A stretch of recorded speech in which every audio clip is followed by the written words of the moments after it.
Vidím to jako včera, bylo to jenom slovo, jenom já a můj pocit, že to bude ono. Já jsem nepsal text napsal mě. Beru pero, píšu každý pocit tak, jak je. Zatím neovládám myšlenky, nepíšu pro lidi, nepředvádím svoji práci, nečekám provizi. Je to rizí, rychlý, je jedno jak to vysní. Potřeba zapisovat se vrací jako frisbee. Místní nevěděli nic, nevěřili mi, jenom věděli, že kouřím hodně tý piliny. Piliny v mojí hlavě ale nebyly, tak jsem omylem změnil skeptiky na debily. Makám, otvírám a zavírám držky. Seš upřímnej, pojď, seš povrchní brzdi. Psal jsem, ale neznal jsem sílu pera.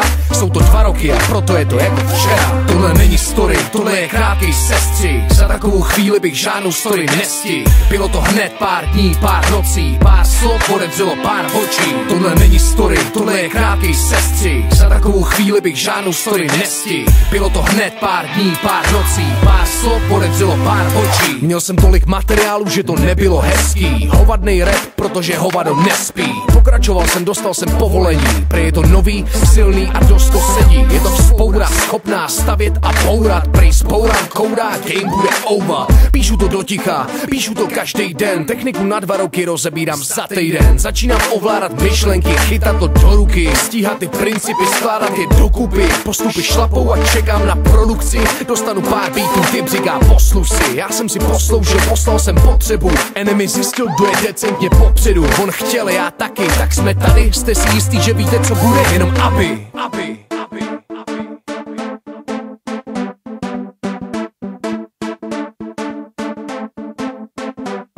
Tohle není story, tohle je krátký sestřih. Za takovou chvíli bych žádnou story nestihl. Bylo to hned pár dní, pár nocí, pár slov otevřelo pár očí. Tohle není story, tohle je krátký sestřih. Za takovou chvíli bych žádnou story nestihl. Bylo to hned pár dní, pár nocí, pár slov otevřelo pár očí. Tohle není story, tohle je krátký sestřih. Za takovou chvíli bych žádnou story nestihl. Bylo to hned pár dní, pár nocí, pár slov otevřelo pár očí.